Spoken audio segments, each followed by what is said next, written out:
오늘 우리에게 주신 하나님의 말씀을 봉독하겠습니다. 야고보서 4장 11절 12절 말씀입니다. 신약성경 375페이지입니다. 찾으셨으면 우리 함께 합독하겠습니다. 우리 다 같이 봉독합니다. 형제들아, 서로 비방하지 말라. 형제를 비방하는 자나 형제를 판단하는 자는 곧 율법을 비방하고 율법을 판단하는 것이라. 내가 만일 율법을 판단하면 율법의 준행자가 아니요 재판관이로다. 입법자와 재판관은 오직 한 분이시니 능히 구원하시기도 하고 멸하기도 하시느니라. 너는 누구이기에 이웃을 판단하느냐. 아멘. 오늘도 하나님의 말씀으로 은혜 받으시고 새 힘을 얻으시고 또 승리하는 한 주간이 되시기를 주의 이름으로 축원합니다. 우리 에이즈베리 신학교의 그 상담학 교수이셨던 여러분 한 번쯤은 들어보셨을 겁니다. 데이비드 A. 시멘즈라고 하는 아주 유명한 상담학자이죠. 상담학과 교수입니다. 책도 많이 썼어요. 그 내적 치유에 대한 책, 내적 치유의 고전으로 알려져 있는 상한 감정의 치유, 정말 오래됐죠. 어떤 분은 또 내적 치유의 바이블이라고까지도 칭찬을 하기도 합니다. 이분이 여러 책을 많이 썼어요. 그 중에 또 다른 유명한 책이 있는데 If Only라고 하는 책입니다. If Only. 근데 한국말로 번역을 할 때는 탓이라고 하는 제목으로 번역이 됐어요. 그러니까 탓. 이분이 많은 상담을 했어요. 근데 상담을 하러 오는 내담자들의 공통점을 이제 기록을 해놨어요. 그것이 뭐냐면 그 공통점이 있는데 남 탓한다는 겁니다. 모든 건 남 탓하는 거예요. 그러니까 어렸을 때 뭐 친구 탓, 선생님 탓, 뭐 부모 탓, 동료 탓, 친구 탓 다 탓한다는 겁니다. 근데 그 탓하는 것이 맞을 수 있어요. 옳은 얘기일 수 있습니다. 그런데 중요한 것은 뭐냐면 남 탓을 하면 절대로 해결되지 않는다는 겁니다. 회복되지 않는 거예요. 그래서 정말 해결되기 위해서, 회복되기 위해서는 어떻게 되냐면은 모든 문제를 해결할 때 나로부터 해결해야 된다는 겁니다. 그러니까 나로부터라고 했을 때는요, 그것이 때로는 아픔이 될 수 있어요. 가시가 될 수도 있는 것이죠. 그러나 남 탓하는 것을 붙들면 해결이 안 돼요. 근데 나로부터라고 한다면은 거기에 진정한 해결이 있고 회복이 있다는 것입니다. 사랑하는 성도 여러분, 오늘 말씀은요, 남 탓하는 것은 도움이 되지 않는다는 것입니다. 그래서 이 야고보가 목회하는 그 교회에 보면은 이런 일들이 일어난 거예요. 남 탓하는 일들이 일어난 겁니다. 서로 비방하는 일들이 일어나게 된 거예요. 그런데 생각해 보면 지금 야고보가 목회하고 있는 교회예요. 초대교회잖아요. 초대교회는 남 탓을 하고 비방할 그런 환경에 있지 않습니다. 이들은 지금 핍박 가운데 있어요. 핍박을 받아서 뭐 로마 카타콤베로 들어가기도 하고요. 지하 무덤 동굴로 지하로 들어가 가지고요. 거기에서 신앙생활하고 피해야 되고 걸리면은 또 도망갈 준비도 해야 되고 얼마나 힘든 상황 가운데서 신앙생활을 하는지 모릅니다. 또 초대교회니까 교회들이 계속해서 생겨납니다. 교회를 세워야 되는 것이고요. 신앙 공동체가 세워져야 되는 것이고요. 그리고 그것이 다 정착을 해야 되고 또 견고하게 세워질 수 있도록 얼마나 힘을 합쳐야 되겠습니까? 또 주님께서 주신 그 Great Commission, 주님께서 주신 대위 명령이 있습니다. 그러니까 이 초대교회 때는요, 얼마나 그 주님께서 승천하시면서 주신 그 명령이 얼마나 생생하겠어요. 그러니까 열방을 향하여 복음을 전해야 됩니다. 핍박이 있어요. 교회를 세워야 돼요. 열방을 향하여 복음을 전파해야 돼요. 자, 이러는 가운데 있기 때문에 어떻게 됩니까? 서로 사랑하고 서로 세워주고 서로 격려해주고 서로 보호해주고요. 뭐 떡이라도 한 조각 있으면 서로 나누어 먹어야 되고요. 그러니까 서로 생각해주고 서로 격려해주고 서로 보호해 주어야 함에도 불구하고 지금 어떤 일이 생겼냐면은 내가 더 낫다 형제들 비방하고 있는 겁니다. 너의 탓이야, 너의 잘못이야. 그런 비방하는 일들이 생겨난 겁니다. 거기에 대해서 야고보는 뭐라고 얘기하고 있습니까? 오늘 11절 말씀 보시면 형제들아 이렇게 시작하죠. 서로 비방하지 말라. 여러분 형제들아 그러잖아요. 형제들은 누구예요? 그리스도의 한 몸 된 형제들입니다. 한 몸 된 교회 공동체 안에 있는 형제들이에요. 그 신앙의 공동체 안에 있는 우리 형제들인데 왜 우리가 서로 보호해 주지 못할 망정 서로 허물을 들춰내기도 하고 비방하며 판단하고 그러느냐. 그래서 뭐라고 말씀합니까? 11절 말씀 보시면은요, 형제들아 서로 비방하지 말라. 그러니까 비방하면 다 죽는다는 겁니다. 우리는 서로 살리는 뭐다? 형제들이다 라고 하는 거죠. 형제를 비방하는 자나 형제를 판단하는 자 두 가지가 나옵니다. 비방과 판단이 나오죠. 이런 자는 곧 율법을 비방하고 율법을 판단하는 것이라. 너가 만일 율법을 판단하면 율법의 준행자가 아니요 재판관이로다. 그러니까 형제를 비방하는 자, 형제를 판단하는 자는 자기가 재판관이 되는 것이다 하는 겁니다. 여러분 마귀가 공동체를 자꾸만 무너뜨리려고 심어놓는 것이 뭔지 아십니까? 그것이 바로 이 두 가지예요. 비방과 판단입니다. 그러니까 비방과 판단을 하면서요, 그리스도의 한 몸 된 공동체인데, 그러니까 한 몸이라고 하는 거예요. 근데 한 몸인데 서로 비방하고 헐뜯어요. 그건 뭐냐면 한 몸인데 자기의 살을 이렇게 씹어 먹는 겁니다. 자기의 살을 뜯어 먹는 거예요. 그런 일들이 벌어지고 있는 겁니다. 비방과 판단. 여러분, 비방은 왜 합니까? 비방은 이거예요. 내 잘못이 아니라는 겁니다. 저 사람한테 다 덮어 씌우는 것입니다. 여러분, 이거 맞을 수도 있어요. 근데 나만 싹 빠지는 겁니다. 나는 잘못이 없다고 하는 겁니다. 교만에 빠져 있는 것이죠. 여러분, 판단은 왜 합니까? 판단이라고 하는 것은 뭐냐면 내가 너보다 더 낫잖아 이거야. 내가 너보다 더 많이 배웠잖아. 내가 너보다 더 많이 가졌잖아. 내 기준이 너보다 더 훌륭해. 내가 가지고 있는 기준이 더 훌륭하다라고 하는 겁니다. 그것을 가지고 판단하고 있는 거예요. 여러분, 사랑하는 성도 여러분, 우리 믿음의 공동체가 있어요. 가정도 마찬가지죠. 그 공동체가 있는데 그 공동체를 무너뜨리는 것이 있어요. 그리고 살리는 것이 있다는 겁니다. 그러니까 비방과 판단은 어떻게 돼? 계속해서 버려나가야 되는 것입니다. 그러니까 비방과 판단을 버려나가야 되는 것이고요. 그것으로 끝나면 안 되죠. 우리는 소극적인 순종과 함께 적극적인 순종을 해나가야 되는 것입니다. 그러기 위해서는 살리는 말을 해야 되는 거예요. 믿음의 언어를 사용해야 되는 겁니다. 그러니까 비방에서 믿음으로 전환이 되어야 할 줄로 믿습니다. 그래서 여러분, 깔아뭉개는 말을 하면 안 되는 것이에요. 헐뜯는 말을 하면 안 되는 것이죠. 이렇게 잘근잘근 씹어먹는 말을 하면 안 되는 겁니다. 말 한마디가 여러분 사람을 죽이기도 하고 사람을 살리기도 하는 것입니다. 여러분, 청소년 주일, 우리 자라나는 아이들 있잖아요. 자라나는 아이들이요, 청소년들의 입술이 굉장히 중요합니다. 그러니까 남을 헐뜯는 그런 비판하는 입술을 가져서는 안 되는 것이죠.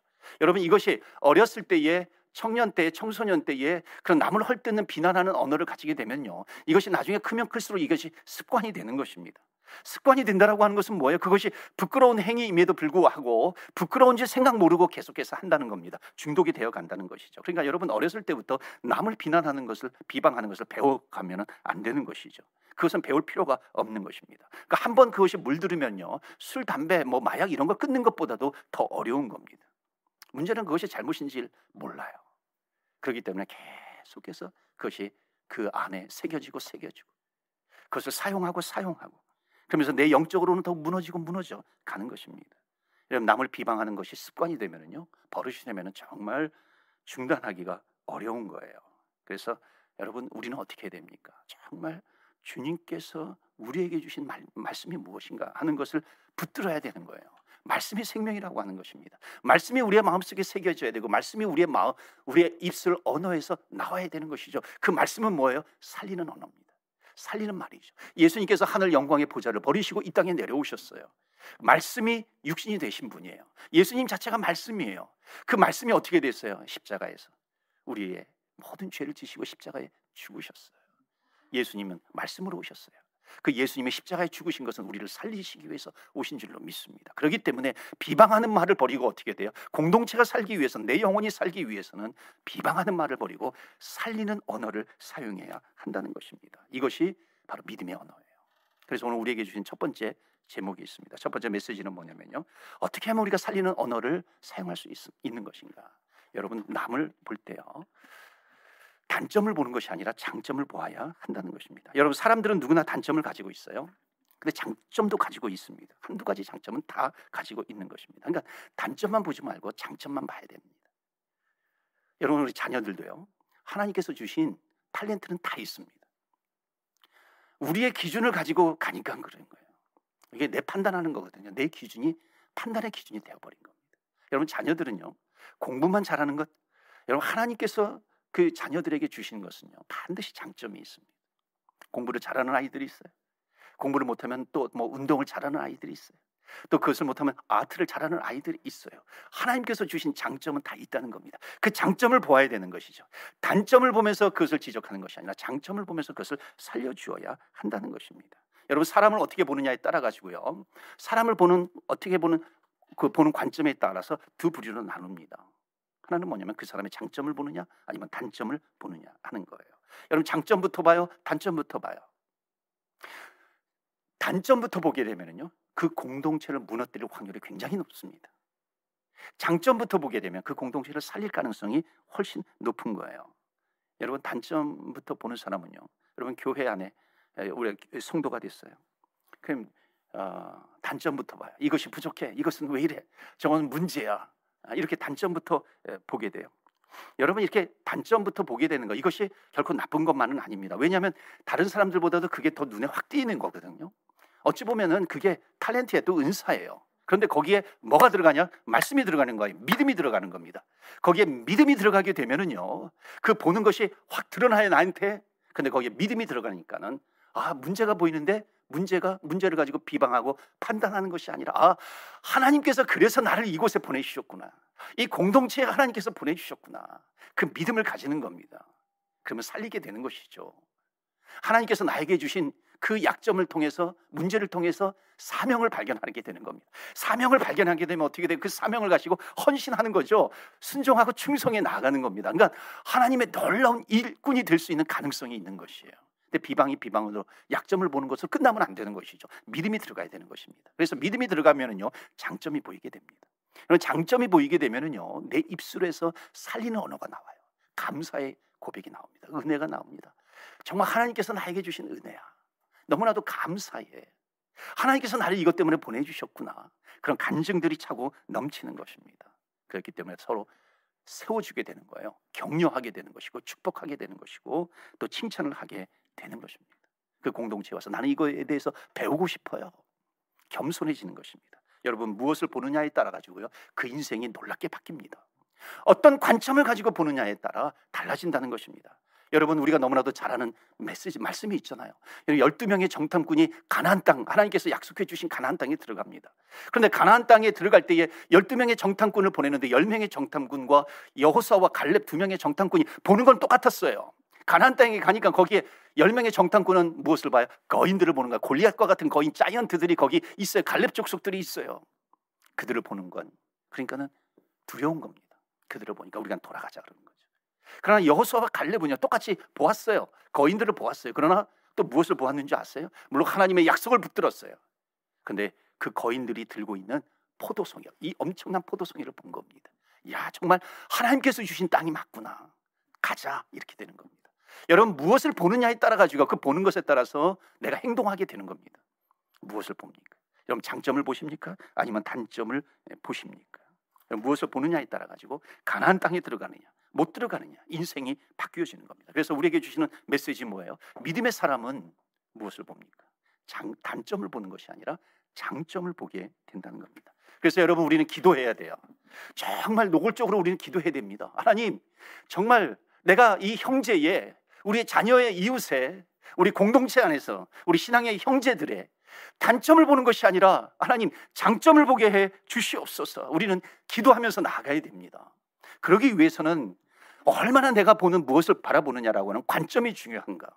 여러분, 이스라엘 백성들이 블레셋과 전쟁을 하잖아요. 블레셋과 전쟁을 할 때 골리앗 앞에 섰어요. 이스라엘 백성들도, 군인들도 골리앗을 봅니다. 소년 다윗도 골리앗을 보게 되는 거예요. 근데 어떤 관점을 가지고 보느냐. 옛날 우리 학생 때 많이 본 영어책이 기억나더라고요.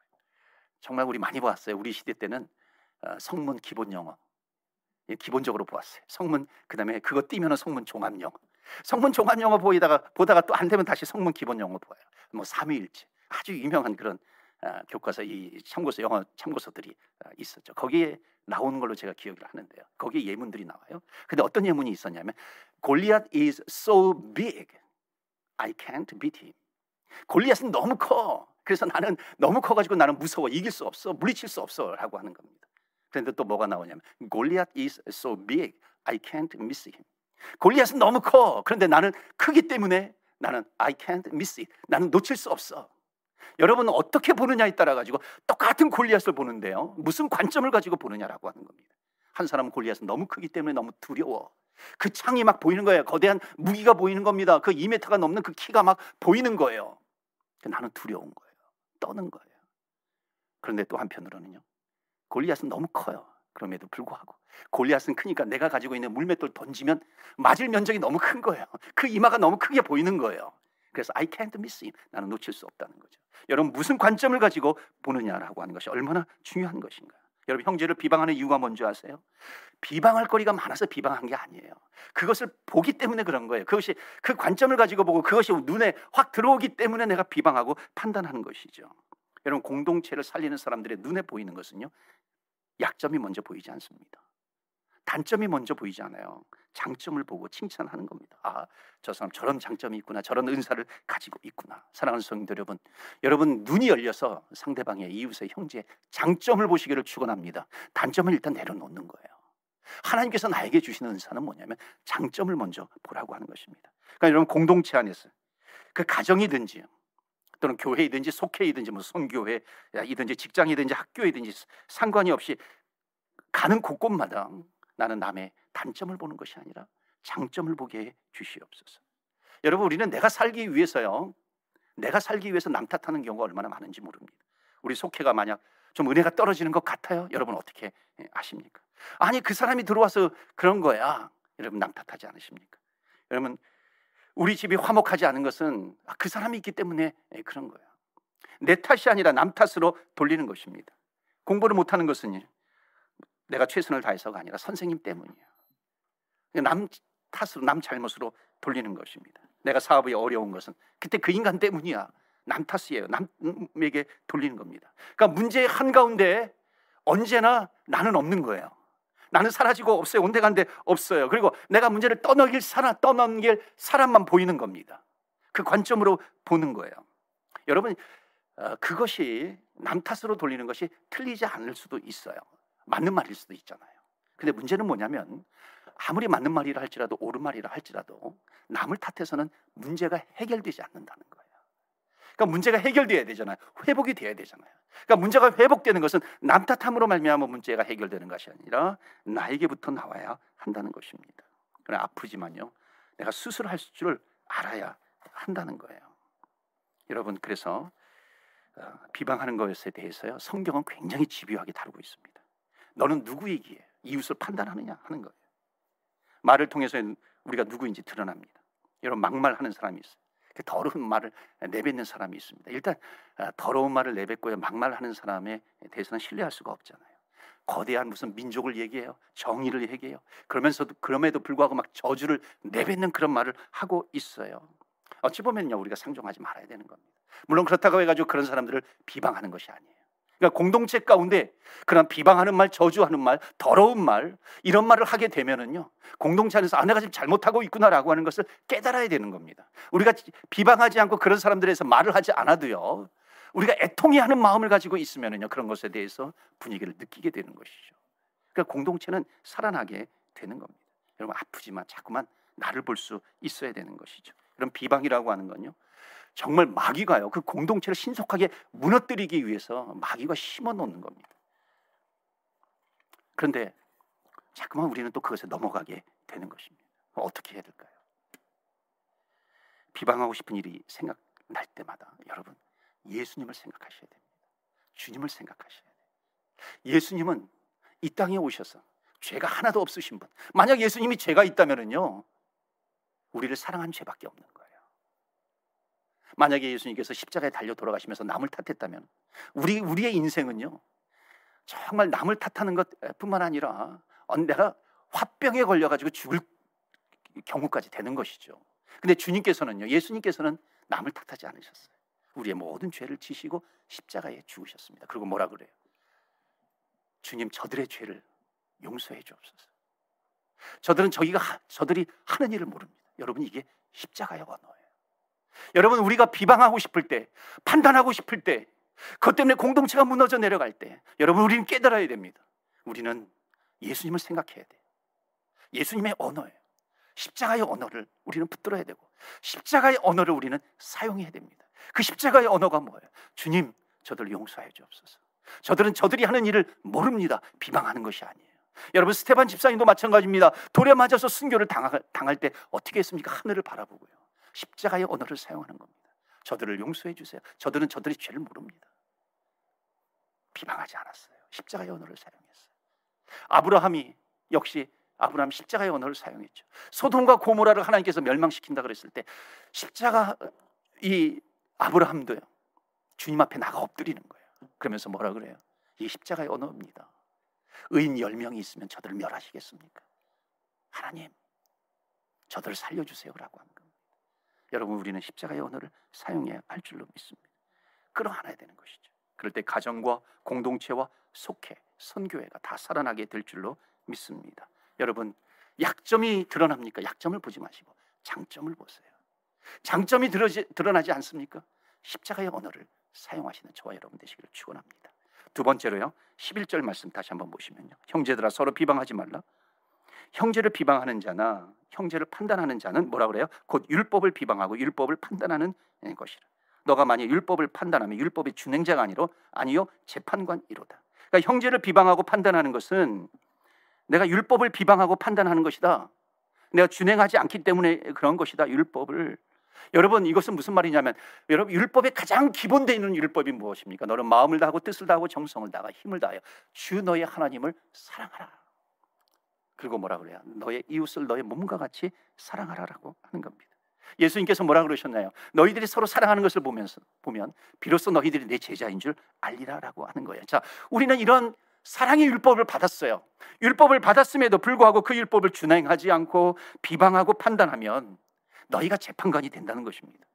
우리가 재판관이 되면 안 되는데, 여러분 왜 공동체가 허무는 것을 알면서도 말씀에 순종하지 않고 비방하고 판단합니까? 서두에도 말씀드렸지만요, 이것이 깔려 있는 거예요. 전제가 되어 있는 거예요. 내가 저 사람보다 낫다는 거예요. 내가 저 사람보다도 경험이 많어. 내가 저 사람보다도 많이 배웠어. 내가 저 사람보다도 가진 것이 많고 높은 자리에 올라갔어. 내 경험을 가지고 얘기해 주는 겁니다. 여러분, 내 경험을 가지고 얘기해 주는 거, 그건 틀린 것이 아니죠. 내 지식을 가지고 내 경험을 가지고 얘기해 줄 수 있어요. 그런데 문제는 뭐냐면요, 마치 사사시대와 같이 돼버리는 겁니다. 내 소견에 옳은 대로 하는데, 그것이 문제는 뭐냐면 하나님의 말씀에 비추어 봤을 때 옳지 않은 경우가 얼마나 많은지 모르는 겁니다. 그러니까 내 경험과 내 판단 좋은 것이지만 그것만을 가지고서 그것을 기준 잣대로 삼아가지고 상대방을 판단하고 비방하게 된다면요, 나는 점점 하나님에게서 멀어져 가는 겁니다. 하나님의 말씀에게서 멀어져 가게 되는 것입니다. 그러니까 나중에 율법이 온데간데 없어지는 거예요. 하나님의 말씀은 온데간데 없어져 버리는 것입니다. 그냥 내 기준을 잣대를 대고서 비방하고 판단하고 그렇게 하는 겁니다. 헐뜯기도 하는 것이죠. 더 나아가서 또 뭐가 문제인 줄 아세요? 여기 율법을 판단하고 비방하면 너희가 율법 준행자가 아니라 재판관이 된다는 것은, 여기 속에 담겨져 있는 또 하나의 중요한 것이 있습니다. 그것은 뭐냐면요, 율법이라고 하는 하나님의 말씀이라고 하는 율법이라고 하는 잣대를 가지고 형제에게 갖다 대는 것입니다.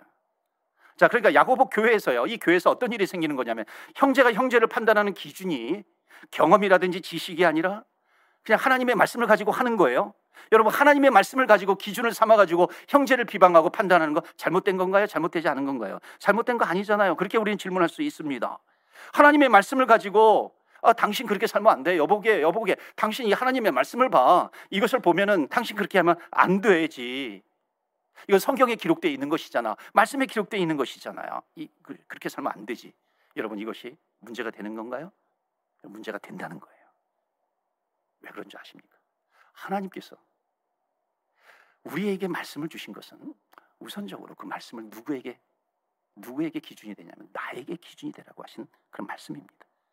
너가 그 말씀을 읽고 너가 그 말씀을 듣고 이 말씀이 너에게 기준이 되어서 너가 그 말씀을 붙들고 순종해야 되는 것이지, 너에게 적용을 해야 되는 것이야. 너가 말씀을 좀 안다고 해가지고 그 말씀을 가지고 다른 사람에게 그 말씀을 기준이 되어서 다른 사람에게 그 말씀을 기준을 되어서 들이대는 것, 이것이 아니라고 하는 겁니다. 너가 제자 훈련을 조금 했다고 해가지고, 너가 좀 말씀을 안다고 해가지고 그 말씀을 가지고 다른 사람에게 적용을 해가지고 기준 삼으면 된다 안 된다? 안 된다는 것입니다. 여러분, 말씀은요, 형제를 판단하라고 주신 말씀이 아니에요. 말씀은 내가 읽고 내가 은혜 받으라고, 내가 변화되라고 하나님께서 나에게 주신 말씀입니다. 그런데 말씀을 읽으면서요, 거기에서 나는 쏙 빼버리는 거예요. 그럼 나를 쏙 빼버리고 내가 성경 말씀을 조금 지식을 안다고 해가지고 당신 그렇게 살면 안 되지, 당신 그거 틀렸어, 당신 그렇게 하는 것이 아니야. 이 하나님의 말씀을 가지고 형제를 판단하는 일들이 얼마나 많이 일어났는지 모릅니다. 그 기준을 가지고 형제에게 사용하지 말라는 것입니다. 하나님의 말씀의 목적은요, 형제를 비판하라고 써놓은 것이 아니라 그것을 읽어야 돼요. 그 말씀을 듣고, 그럼 그 말씀이 나를 치게 되잖아요. 내 관절과 내 모든 것을 꺾을 수 있는 그런 하나님의 말씀이 돼요. 그럼 그 말씀을 읽으면 어떻게 돼요? 내가 죄가 있으면 그 죄가 드러나죠. 눈물을 흘리게 됩니다. 침상을 적시면서 회개하면서 주님 앞에 눈물을 흘리게 되는 것이에요. 내가 변화가 됩니다. 내가 변화가 되면은요, 다른 사람이 변화가 되는 거예요. 내가 회개하게 되면 그 회개의 눈물이 흘러서 옆 사람을 적시게 되는 것이고, 그럼 옆에 사람이 회개하게 되는 것이고, 그 옆에 사람이 회개하게 되면 교회가 회개하게 되는 것이고, 여러분 교회가 회개하게 되면 그 지역이 회개하게 되는 것이고요, 열방이 회개하며 주께로 돌아오는 것입니다. 그래서 주님께서 주신 말씀은 나에게 적용하는 것이에요. 그래서 오늘 두 번째 주시는 메시지는요, 믿음의 사람은 말씀을 나에게 적용하게 된다는 것입니다. 말씀을 듣다가 이거는 누구 사람이 생각나면 안 돼요. 누가 생각나서 이거 저 사람이 들어야 되는데, 나는 지금 이 말씀을 듣고 있는데 저 사람이 이 말씀을 듣고 있을까? 저 사람이 이 말씀을 들어야 될 텐데, 저 사람도 이 말씀을 듣고 좀 깨달아야 될 텐데, 그것이 아니에요. 여러분, 말씀은 내가 읽어서 좋아야 되는 말씀입니다. 그래서 말씀을 붙들면요, 우리가 기도하게 될 때도, 여러분 처음에 언어는요, 우리가 아니에요. 하나님, 우리가 용서하게 해주세요. 우리라고 하는 단어가 우선이 아니라 나예요. 나에게 적용을 해야 됩니다. 하나님, 내가 주님 앞에 이 말씀을 붙들고 회개합니다. 그러면서 나아가는 거예요. 요엘 선지자처럼. 요엘 선지자가 얘기했잖아요. 내가 먼저 회개해야 되는 거예요. 마음을 찢고 주께로 돌아와라. 내가 먼저 마음을 찢어야 되는 것이에요. 회개해야 돼요. 옆 사람이 마음을 찢게 되는 것이고요, 공동체가 마음을 찢게 되는 것이에요. 열방이 마음을 찢게 되는 것입니다. 여러분, 도시가 마음을 찢게 돼요. 도시가 이 회개를 해요. 열방이 주께 돌아올 줄로 믿습니다. 그런데 여기 나는 싹 빼버려요. 나는 싹 빼버리고 거기에 이 시대를 욕하는 거예요. 무슨 정의를 얘기해요? 예수님께서 말씀하시죠. 나를 위해서 울지 말고 너를 위해서 울어라. 너의 자녀들을 위해서 울어라. 회복은 나로부터 시작이 된다는 것입니다. 여러분, 나를 빼놓지 마세요. 다른 사람을 판단하기 전에 나를 판단해야 됩니다. 나를 먼저 보아야 한다는 것입니다. 남을 보지 않고 나를 쏙 빼버리고요, 남을 보게 되면 그 공동체는 무너져 가는 겁니다. 가정이 무너져요. 또 공동체가 무너져요. 비방할 거리밖에 보이지 않습니다. 판단할 거리밖에 보이지 않아요. 그래서 비방과 판단은요, 자꾸만 이 마귀가 심어놓는 독약과 같아요. 우리는 그것을 먹으면 안 되는 것이죠. 해결책이 뭐예요? 그래서 마지막 세 번째로 주시는 메시지는 뭐냐면, 믿음의 사람은요, 하나님께 맡기게 되는 겁니다. 자, 12절 말씀 보시면 이렇게 나옵니다. 입법자와 재판관은 뭐라 그래요? 오직 한 분뿐이시니, 그 한 분이 누구예요? 하나님이시죠. 능히 구원하기도 하시며 멸하기도 하시는 하나님이에요. 그런데 너가 누구이기에 너가 판단하느냐? 이웃을 판단하느냐? 너가 과연 하나님이냐라고 하는 거예요.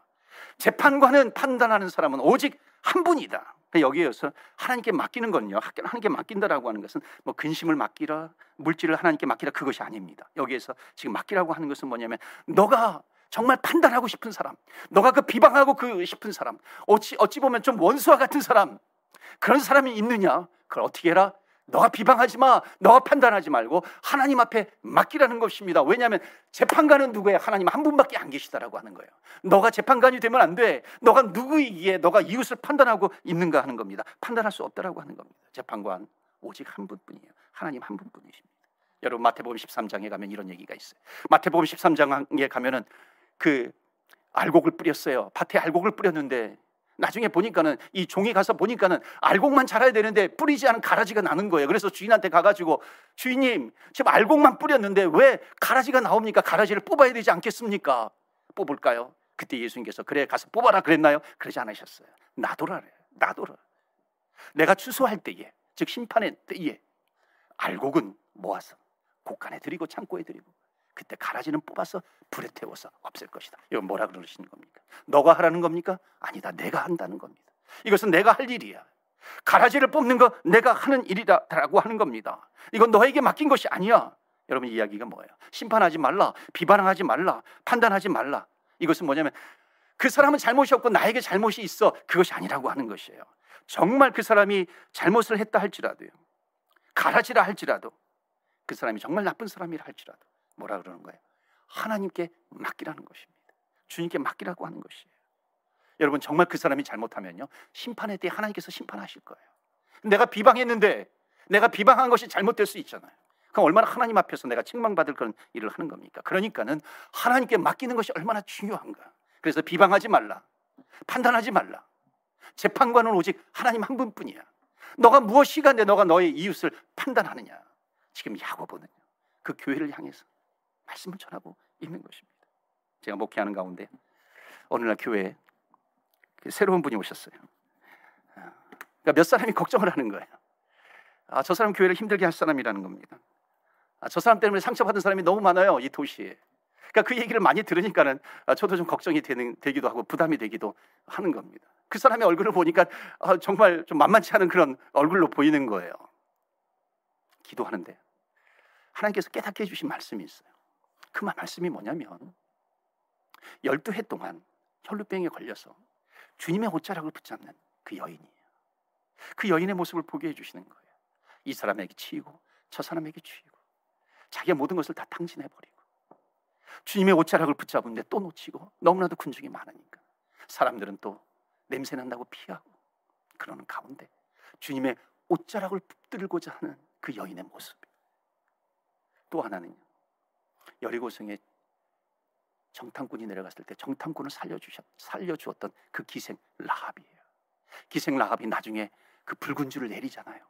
여러분, 붉은 줄을 내릴 때 정말 두렵고 떨리는 마음으로 그 붉은 줄을 내리는 겁니다. 정말 내가 주님께, 예수님께 내가 이 붉은 줄을 내려놓습니다. 그 마음으로, 그 심정으로 내려놓는 거예요. 주님께서 깨닫게 해주신 말씀입니다. 그 영혼을 놓고 기도하는 하나님, 정말 이 영혼을 놓고 기도하는데 하나님께서 보내주신 거예요. 그도 열심히 충성할 사람이고 하나님과 함께 동역하면서 우리가 같이 주님의 나라를 꿈꾸면서 같이 갈 사람이에요. 나중에 그 하나님의 말씀을 붙들고 주님께 그 영혼을 맡기고 그 사람을 보니까요, 정말 귀한 사람이에요. 복된 사람이에요. 하나님께서 보내주신 영혼이라는 것입니다. 생각날 때마다 또 기도하게 되는 것이죠. 나중에 또 한 가정을 하나님께서 또 이제 보내주셨어요. 그런데 또 사람들이 볼 때는 문제가 있는 거죠. 그래서 그 가정이 왔는데 안 좋은 소문과 함께 같이 오는 거예요. 그 사람들 너무 힘들게 한 사람이에요. 교만하기로 유명하다는 겁니다. 그 사람 성격이 예수 믿어도 좀 이렇게 힘들다는 거예요.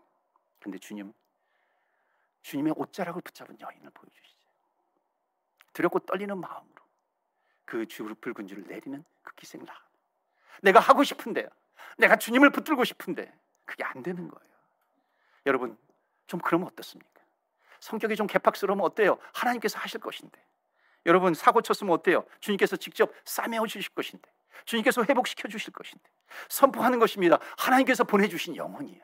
저들을 통해서 하나님께서 영광을 받으실 것이고 주님께서 기뻐하시는 일을 이루실 것이야. 계속해서 선포하면서 나아가는 겁니다. 여러분, 성도는요, 우리 공동체 안에 사람들을 보내주시는 건요, 제 발로 찾아오는 것이 아닙니다. 하나님께서 보내주시는 것이에요. 동역하라고 보내주신 겁니다. 여러분, 그 마가복음 2장에 보면 중풍병자가 나오죠. 중풍병자, 자기 힘으로는 움직일 수가 없어요. 그때 친구 4사람이 그 중풍병자를 들고 어떻게 합니까? 예수님이 계신 집에 사람이 너무 많으니까는 정문으로 들어갈 수 없어요. 지붕까지 올라가요. 여러분, 얼마나 힘들겠어요. 아무리 4명이라 할지라도 힘들게 낑낑매고 그 움직이지 못하는 그 중풍병자를 들고 올라가야 됩니다. 그리고 지붕을 뚫어요. 얼마나 큰 수고가 필요해요. 그리고 주님 앞에 내려놓는 겁니다. 여러분, 이 중풍병자는요, 정말 좋은 친구들을 만난 거예요. 그래서 예수님 앞에 나간 것이죠. 그런데 또 한편 달리 생각해 보면요, 이 4명의 친구도 중풍병자를 만나서 복된 거예요. 왜 그러냐면 이 중풍병자 때문에 이 4명의 친구는 어떻게 주님께 나갈 수 있었던 거예요. 예수님께 나갈 수 있었던 겁니다. 그 중풍병자를 향해서 예수님께서 내가 너를 낫게 했느니라, 너가 회복된, 주님께서 말씀해 주시죠. 그때 이 친구들의 믿음이 얼마나 자라났겠어요. 얼마나 깊었겠어요. 어떻게 보면 이 중풍병자는요, 누워가지고 그 4명을 전도한 거나 마찬가지예요. 주님 앞에 나가게 한 것이나 마찬가지라고 하는 것입니다. 이렇다 보면은요, 우리 주변에 힘든 분들이 있어요. 내가 감당하기 어려운 분이 있어요. 내가 저 사람 때문에 못 살겠어. 그런 분들이 얼마나 많이 있을 거예요. 그러나 여러분, 그 사람 때문에 내가 주님 앞에 나가 기도할 수 있는 거예요.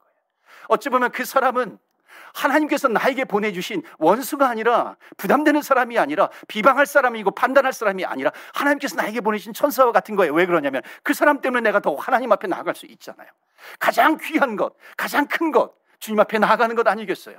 주님 앞에 나아가 주님을 만나는 것 아니겠어요? 주님께 기도하는 것 아니겠어요? 더 주님 앞에 입술을 열어 기도하게 하는 것이죠. 귀한 거예요. 복된 것이라는 것입니다. 주님을 더욱 만나게 되는 것입니다. 사랑하는 성도 여러분, 우리가 끌어안지 못할 사람들이 얼마나 많이 있어요. 비방할 사람이 있습니까? 눈에 가시인 사람이 있습니까? 우리는 한 가지만 생각하면 돼요. 그것은 뭐냐면 예수님께서 인간의 몸을 입으시고 이 땅에 내려오셔서, 여러분, 우리가 얼마나 상처가 있고요, 우리가 얼마나 허물이 있고 죄가 있어요. 가시투성이에요. 그런데 예수님은 아무 조건 없이 우리를 다 받아주셨다는 겁니다.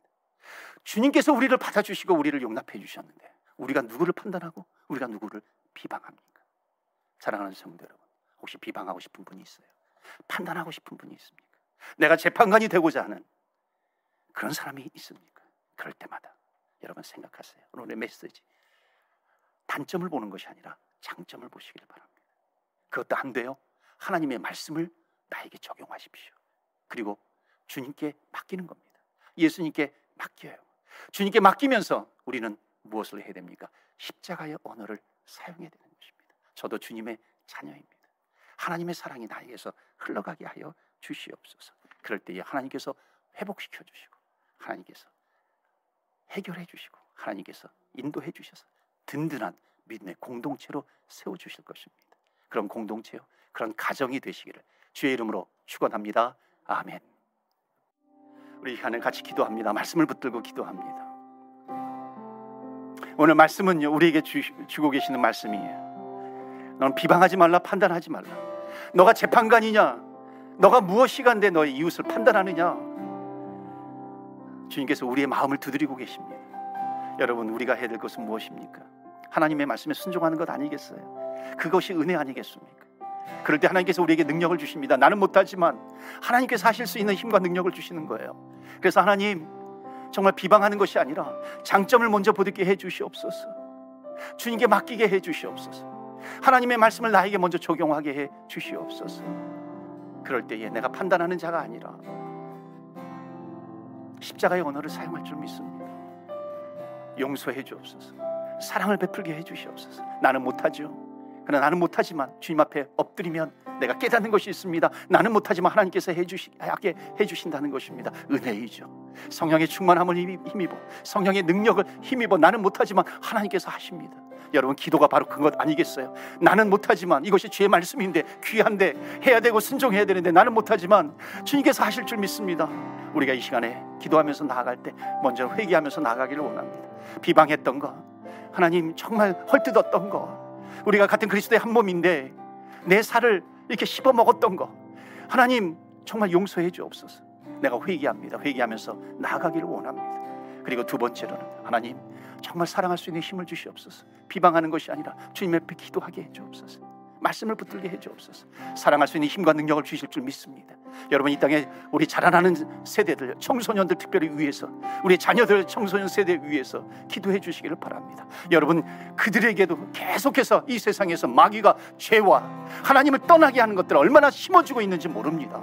그러나 여러분, 그 우리 자녀들은 하나님을 만나야 되지 않겠습니까? 주님을 만나는 영혼, 주님의 꿈을 꾸는 영혼들 되게 하여 주시옵소서. 담대하게 믿음으로 이 땅에 크리스찬 리더십을 가지고 하나님의 나라를 꿈꾸게 해주시고, 무엇을 하든지 주님께서 주시는 지혜와 명철과 총명함을 가지고 나아가게 하여 주시옵소서. 우리 다 같이 주의 이름에 권세가 있습니다. 주님의 이름 부르며 기도하며 나아갑니다. 주여, 주여.